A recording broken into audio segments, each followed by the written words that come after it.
Những hình xăm sau song sắt trại giam. Vào trại giam, chúng tôi bắt gặp rất nhiều phạm nhân sở hữu trên người những hình xăm vằn vện, nào là đầu lâu, súng đạn, trái tim xì máu, ác quỷ, hồn ma, thần chết. Nhưng ấn tượng nhất vẫn là hình ảnh những con rồng trong thế vùng mang trợn má, vần mây khạc lửa, cuốn toàn thân một số phạm nhân mà chỉ cần nhìn thoáng qua là đủ biết thứ hạng giang hồ lúc còn ngoài đời. Ẩn sau những con mãnh long trên cơ thể người tù là nhiều câu chuyện ly kỳ liên quan đến đẳng cấp, chiến tích, số phận của những kẻ từng là phường côn đồ hoặc những kẻ chuyên sống bằng nghề đâm thuê chém mướn. Phải mãnh long mới xứng tầm thú dữ.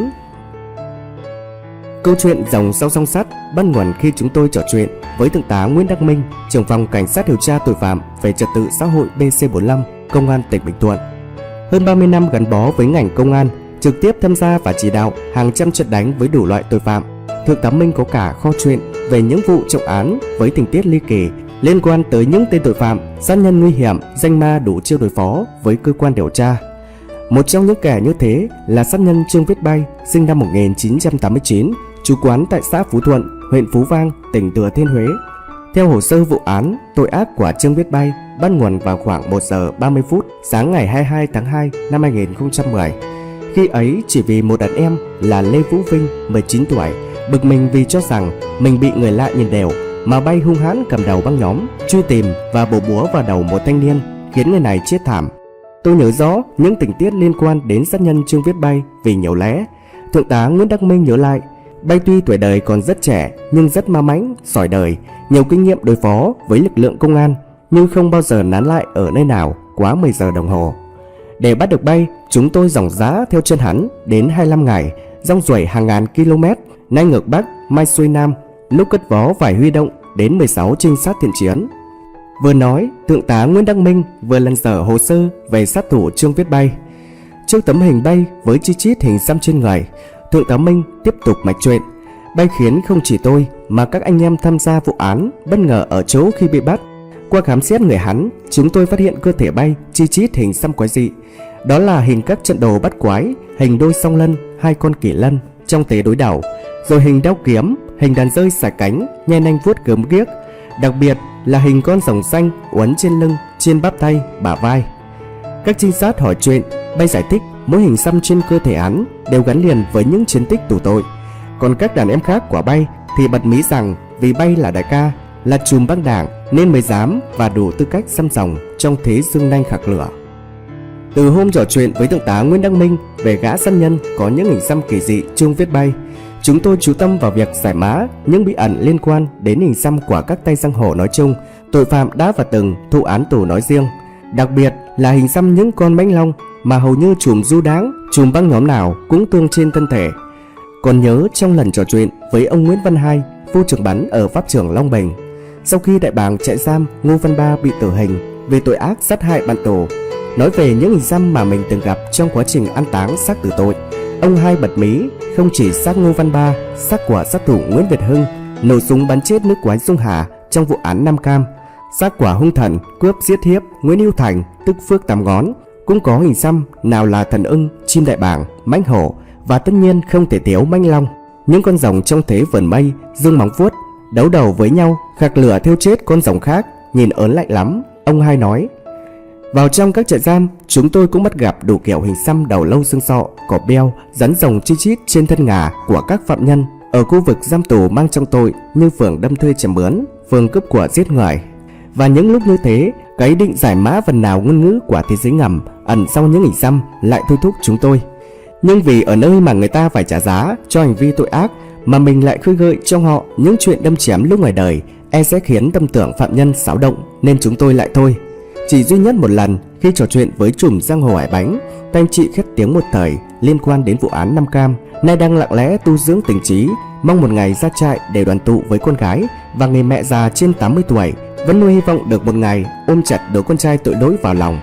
Chúng tôi được Hải giải thích ngắn gọn rằng từ thời chế độ cũ, hình xăm gắn chặt với cuộc đời những tên tội phạm, nhất là tội phạm chuyên sống bằng nghề bảo kê, đâm thuê chém mướn. Hải nói chỉ cần nhìn vào hình xăm là có thể biết được đẳng cấp, chiến tích vào tù ra tội, thành tích đâm chém của tay anh chị nào đó. Không như suy nghĩ lâu nay của chúng tôi rằng ách nhất vẫn là hình xăm đầu cọp đại bàng. Hải khẳng định ở chốn giang hồ hoặc trong chốn tù, kẻ giam rồng mới là thú dữ. Kỹ nghệ thích dòng lên thân tù. Từ cuộc gặp với phạm nhân trong các trại giam và những anh chị, những ẩn dấu sau hình xăm mãnh long mà chúng tôi chú tâm tìm hiểu ngày càng rộng mở. Sau nhiều cuộc hẹn, chúng tôi gặp Hải Sẹo, anh chị khét tiếng ở khu Tôn Đản, quận 4. Nay gác kiếm không phải vì ngán chuyện đâm chém hay bốc lịch trại giam, mà chỉ đơn giản là vì không đủ sức cạnh tranh với bọn trẻ ngày càng manh động, thích là ra tay chém giết mà không chút đắn đo suy tính như thế hệ cha anh. Lầm lũi đưa chúng tôi đi vào một con hẻm sâu nơi Hải dừng bước giang hồ trên đường Tôn Đản. Vừa đi, Hải vừa nói oang oang rằng hơn 10 năm trước, chẳng cần biết chiến tích vào tù do tội ra sao, chỉ cần anh chị nào đó vỗ ngực nói mình là dân Tôn Đản thì giang hồ các nơi đều có phần e dè, kính trọng. Dân Tôn Đản là dân giang hồ có máu mặt từ thời Ngụy. Đặc điểm của giang hồ Tôn Đản là ít nói, khi không cần thiết lâm trận thì nhún nhường hết mình, nhưng lúc đã quyết chiến rồi thì chiến tới nơi, chiến theo kiểu sinh tử, theo kiểu thắng bại phân minh, kiểu một mất một còn nên ai cũng ngán. Dừng bước chân trước ngôi nhà cấp 4 nằm ở cuối hẻm, Hải phanh ngực áo khoe đủ thứ hình xăm, trong đó có hình con rồng xanh đang cuộn mình, mắt trợn ngược, toàn thân bung vẩy, dương móng vuốt chừng như muốn xé nát con mồi là đám rắn độc và đại bàng đang quần đảo, rồi nói: luật giang hồ có lớp có lang, có bài có sách, không phải thằng nào muốn xăm rồng thì cứ thế mà tương đâu. Một khi đã xăm rồng mà không có cốt cách của mãnh long thì sẽ bị tụi đó dần cho tan xương nát thịt. Hôm đó, câu chuyện về hình xăm mãnh long của các tay giang hồ trở nên sum tụ khi có sự tham gia của một số cựu giang hồ cũng huyết thời qua lứa như Hải Sẹo. Nếu hình xăm là đầu gấu hoặc đại bàng, tay đó chỉ là phường đại ca, quản dưới trướng dăm ba thằng đàn em có thành tích đâm chém để lại sẹo cho đối phương, chứ chưa từng lấy mạng ai bao giờ. Thứ dữ phải là dòng như tụi tao vậy nè. Cựu giang hồ chín bẻo vừa dứt lời vừa chia tấm lưng trần có cặp rồng xanh quấn từ đùi lên tận ót. Chín cho biết với cặp rồng này hồi thụ án tại khắp các trại giam trước năm 1975. Đến trại nào chỉ cần gã cởi áo phơi lưng là đám đại bàng trại giam ở đó đều nhường mâm nhường chiếu. Giang hồ từ đó có tôn ti trật tự lắm, chứ không có kiểu loạn xà ngầu như bây giờ. Chín bật mí, dân dăm rồng xanh như tao hồi đó hễ đụng chuyện là vác hàng ra đấu tay đôi. Đánh nhiều trận như thế, anh em nó nể mới đè mình xuống xăm rồng. Chúng tôi hỏi xăm cặp rồng ở đâu, Chín nói xăm lúc nấu thân trong các động, lúc bị giam ở trại này đến trại khác. Nói chung là khi nào rảnh thì xăm. Với cặp song long này tôi xăm gần 4 năm mới thành đấy. Như bao kẻ giang hồ xăm mình khác, các cựu giang hồ như Hải Sẹo, Chín bẻo cho biết không chỉ mãnh long, các hình xăm còn lại trên cơ thể họ đều được xăm trong tù. Trong tù bị kiểm soát gắt gao, các vật nhọn, bén, cứng đều bị cấm mang vào giam, tức phòng giam, nhằm tránh tình trạng phạm nhân ẩu đả, thanh toán lẫn nhau. Nhưng nói như vậy không có nghĩa là mình vô phép. Chỉ cần kiếm cọng dây đàn cắt ngắn, mài nhọn thì nó trở thành kim xăm thôi. Còn mực thì đơn giản lắm, chỉ cần lấy dép Lào, dép nhựa đốt cháy rồi hòa với mực tàu là xong. Chín kể thời gian xăm mình trong tù thường vào giữa đêm, khi đó mấy đứa xe sẻ làm nhiệm vụ canh gác, tôi thì nằm dài cho tụi nó để ra xăm. Khi giám thị đi tuần thì xe sẻ giả vờ ho 10 tiếng để báo động.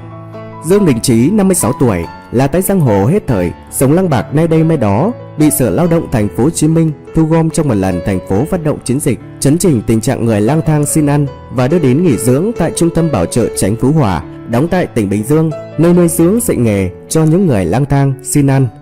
Tháng trước, khi chúng tôi cùng một đoàn y bác sĩ của một hội từ thiện đến khám bệnh, tặng quà cho học viên trung tâm, lúc trò chuyện về những hình xăm vằn vện trên người, Trí kể bản thân anh ta từng là đường kim điêu luyện, chuyên xăm đại bàng, lân, rồng cho các đại ca chạy tù thời chế độ cũ. Kim thì tôi lấy dây đờn, còn máy xăm thì trẻ cái radio lấy motor làm động cơ. Trí kể không phải ông muốn xăm rồng là được đâu, phải thường xuyên vào tù ra trại, lần vào sau tội nặng hơn lần trước thì anh em bế phục mà xăm rồng. Rồng được phân thành nhiều loại như độc long, song long, lưỡng long, hai con rồng đang đấu nhau, rồi rồng xanh, rồng đỏ, rồng đen nữa. Trong các mẫu hình xăm về rồng như thế, như các tay giang hồ một thời, Trí khẳng định rồng đen là ác liệt nhất. Kẻ xăm rồng đen đều là sát thủ chém giết không gớm tay, hễ vung đao là có mạng người bị tước đoạt. Đại ca xăm rồng đen cũng là người có bản lĩnh dàn xếp các cuộc độc độ giữa các băng nhóm. Nói chung là quyền uy trong giới giang hồ lớn lắm. Tứ đại giang hồ của Sài Gòn trước năm 1975 là Đại Tỳ, Cái Thế đều có hình xăm rồng đen trên bả vai đó. Những trận đánh ngầm. Chẳng rõ cái đoạn tứ đại giang hồ xăm rồng đen mà Trí kể chuẩn bao nhiêu phần trăm, nhưng điều mà các cựu giang hồ tới trước và cả giang hồ sau này đều có câu trả lời là sở dĩ giới giang hồ trận rồng làm biểu tượng đỉnh cao của số má trong giới chém giết vì nhiều lẽ. Hổ là chúa tể rừng xanh, là sống khỏe nhất trong muôn loài, nhưng suy cho cùng cũng chỉ là con thú hoang, không hơn không kém. Còn rồng thì khác, nó trước tiên là loài có sức mạnh, dáng thế uy dũng. Theo truyền thuyết, rồng có thể gạc lửa, móng vuốt của rồng vững chắc, nguy hiểm gấp trăm lần vuốt cọp. Đó là chưa kể, rồng là linh vật có thể sống dưới nước lẫn trên trời cao, có thể vần mây, bay nhanh như gió. Khẽ rít thuốc lá một hơi dài đến hóp cả má. Chín Bẻo phân tích thêm, vì những điều đó mà rồng được xem là biểu tượng vương quyền. Ngày xưa chỉ vua chúa mới được sử dụng hình ảnh. Trên long bào, vương miện, quyền trượng, sắc phong, chiếu chỉ vua ban đều có hình tượng con rồng. Được các gã giang hồ hết thời làm cầu nối, chúng tôi tiếp cận với Tuấn Điên, 38 tuổi, sống ở khu Bình Hưng Hòa, quận Bình Tân, vừa mãn án tù 8 năm về tội cố ý gây thương tích, đang nuôi trí hoàn lương. Tuấn Điên bật mí con rồng trong tế xương vuốt nằm ở bắp đùi phải của gã, do một bạn tù xăm trong một lần. Hai đứa trốn lệnh truy nã, nằm vùng tại tỉnh Lâm Đồng. Rồng theo ngôn ngữ của Tuấn là mãnh long, là loài không chỉ có sức mạnh kinh hồn, quyền uy cực đỉnh, mà còn là loài linh thú có trí khôn, trí tuệ. Tôi biết được điều này qua lời kể của một đại ca. Tuấn Điên thì thảo, đại ca ấy tên Sảnh. Lão từng thổ lộ với tôi rằng những năm sau này giang hồ loạn thứ bậc, chứ ngày trước đại bàng ra đại bàng, xe sẻ ra xe sẻ, không có chuyện nhập nhằng, thích gì xăm nấy như bây giờ đâu. Nhiều đứa chỉ là phường tép diêu, nhưng muốn ra vẻ ta đây đã xăm rồng, để rồi bị các đại ca dần cho chết đi sống lại, cũng bởi cái tội nhỏ mà thích làm lớn. Dứt lời, Tuấn Điên vỗ vỗ lên con rồng ở đùi rồi nói, tôi từng chứng kiến có đứa vì mê rồng mà bị đầu gấu cho nếm đủ mùi tra tấn. Tra tấn như thế nào, ở đâu? Chúng tôi thắc mắc hỏi, nhưng Tuấn lặng lời. Mãi một lúc sau, gã mới hắng giọng, nạn nhân không ai khác là ông anh kết nghĩa của tôi tên Sảnh. Anh vừa mất năm ngoái. Năm 1973, trong giây phút ngẫu hứng, anh kể được đám đàn em đè xuống xăm hai con rồng trong thế tranh châu mà dân gian quen gọi lưỡng long tranh châu. Trong một phi vụ đâm chém, Sảnh bị chính quyền chế độ cũ đưa đi bốc lịch tại trại giam Chí Hòa. Hồi đó nạn đại bàng trại giam dữ lắm, phạm mới vào bao giờ cũng bị đám đại bàng dần cho một trận thừa chết thiếu sống, gọi là chào Sam đặng dằn mặt. Nên khi lão này vào, tụi nó bâu lại tính dạy cho bài học phép tắc. Nhưng khi vừa túm cổ áo ông anh tôi định tung đòn, thấy con rồng ẩn sau vạt áo tù, gã đại bàng liền buông tay thăm dò.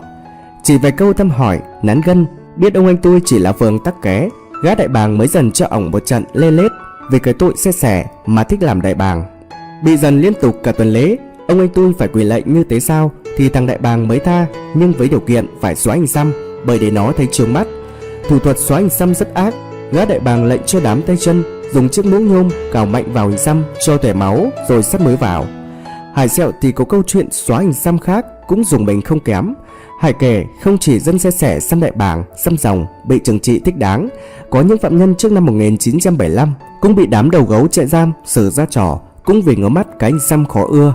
Khoảng năm 1970, hồi tôi bốc lịch 8 năm tại trại giam Chí Hòa, giam có một thằng thụ án cướp giật cùng vào nằm chung. Thằng này cũng là dân từng vào tù ra trại nên biết luật. Mới vào giam là hạ mình quỳ lạy để không bị trận đòn cháo giam. Tưởng vậy đã thoát nạn, nhưng khi thấy trên ngực nó xăm hình con cá chép đang bơi ngược dòng. Tôi còn nhớ tay đầu gấu được gọi bằng biệt danh Khánh Sầu đang cười nói, bỗng nổi điên lao vào đấm đá thằng nọ đến bất tỉnh. Sau đó Khánh Sầu chưa chiêu độc, lệnh cho bọn đàn em đốt bọc ni lông nhỏ chất nhựa lên hình con cá chép với khẩu lệnh xóa sạch. Khoảng một tuần sau, thằng nọ và đám đàn em trong phòng mới biết sở dĩ Khánh Sầu ghét cái hình xăm cá chép, vì cho rằng thằng kia láo, nhóc con mà nơi tham vọng cá chép hóa rồng. Sau vinh quang là tủi nhục. Sau năm 1975, lớp giang hồ chế độ cũ bị chính quyền cách mạng thắt chặt. Nạn đại bàng trại giam từng bước bị lực lượng công an trấn áp bằng những hình phạt nghiêm khắc, nên nạn phạm nhân đầu gấu xưng hùng xưng bá trong trại giam dần được đẩy lùi. Song song đó, cái thú xăm mình để minh định đẳng cấp giang hồ của các tên trọng phạm cũng dần được chấn chỉnh. Khoảng những năm 1990 trở lại đây, nhiều tay anh chị dẫu cũng có cái máu xăm mình nhưng không dám xăm trong trại giam vì sợ căn bệnh thế kỷ. Bây giờ, những hình xăm như gấu, cọp, đại bàng, rồng rắn không còn là mốt độc quyền của những tay giang hồ cụm cán nữa. Thú xăm mình giờ được nâng tầm thành nghệ thuật với sự tham gia, hưởng ứng của nhiều thành phần chẳng liên quan gì đến súng đạn, mã tấu và các hoạt động tệ nạn. Một nữ sinh cấp 3, một nam sinh viên mặt non choẹt, búng ra sữa cũng có thể tương nguyên con rồng đen trên người, nên ra đường chẳng biết đâu là đại bàng thứ thiệt. Tay giang hồ một thời chín bẻo, chiếc miệng vẻ ngắn ngẩm. Sau những bộc bạch ấy, các gã giang hồ một thủa cụng lê, trong men say ngà ngà như các chiến hữu khác. Bảy Sẹo bất ngờ thở dài. Hồi trẻ suy nghĩ ngông cuồng, quyết định nông nổi, nên tôi mới từng đủ thứ đầu lâu xương sọ, đao kiếm, rắn rồng trên người. Hồi đó tôi tự hào với chiến tích xăm mình bao nhiêu thì nay mặc cảm bấy nhiêu. Nhiều bận muốn làm lại cuộc đời, biết mình đã ngấp ủ quyết định tiêu chí, nhưng khi phát hiện những hình xăm gây rợn trên cơ thể tôi, nhiều người muốn giúp đỡ, tạo điều kiện, họ e ngại, họ né. Đó là chưa kể đám con cháu, chúng nó mang tâm lý mặc cảm khi có cha chú là dân giang hồ xăm mình. Tuấn Điên trải lòng, đã có lúc anh quyết tâm xóa sạch những hình xăm, nhưng do cơ thể nhìn đâu cũng rắn ròng, không thể nung lửa rồi ghi vào hình xăm như đã từng làm với hai cánh tay, nên Tuấn tìm đến các thẩm mỹ viện nhờ người ta xóa bằng tia laser. Họ nói muốn xóa hết hình xăm trên người, tôi phải tốn ít nhất 100 triệu đồng nên kham không nổi. Cuộc đời giang hồ của nhiều tay anh chị thú dữ, rồi cũng có ngày dừng bước. Nhưng cũng chính những giai đoạn đó thì những hình xăm đôi khi làm cho hành trình trở về nẻo thiện của họ có vẻ xa hơn, chắc trở hơn. Tôi từng nhiều lần gặp Hải Bánh tại trại giam Z30A Bộ Công an. Những lần trong cuộc trò chuyện như thế, tôi để ý thấy Hải nhiều lúc nhìn vào đôi cánh tay vằn vện mà ánh mắt e dè. Dường như Hải sợ nhìn những chứng tích một thời mà nhớ lại cái thời chơi trẻ bốc đồng, nông nổi. Như thế thì trong quá trình cải tạo sẽ phân tâm hơn. Hải Bánh đang cố gắng sống tốt quãng đời còn lại như là một con người bình thường, dù là Hải đang thụ án ở trại giam. Tôi vẫn nhớ y câu nói đó của Hải Sẹo trong bữa nhậu ở vùng đất quận 4, từng một thời được mệnh danh là đất của giang hồ. Khi ấy, Hải Sẹo tâm sự trong men say, hình xăm rắn ròng chỉ là cái hao danh của dân đau búa mà thôi. Những hình xăm đó nó đeo bám cuộc đời mình, nhấn chìm cuộc đời mình, giá trị đẳng cấp đâu không thấy, chỉ thấy xã hội họ lánh xa, ghê sợ mà thôi. Người sống như thế thì còn gì ý nghĩa trên cuộc đời này.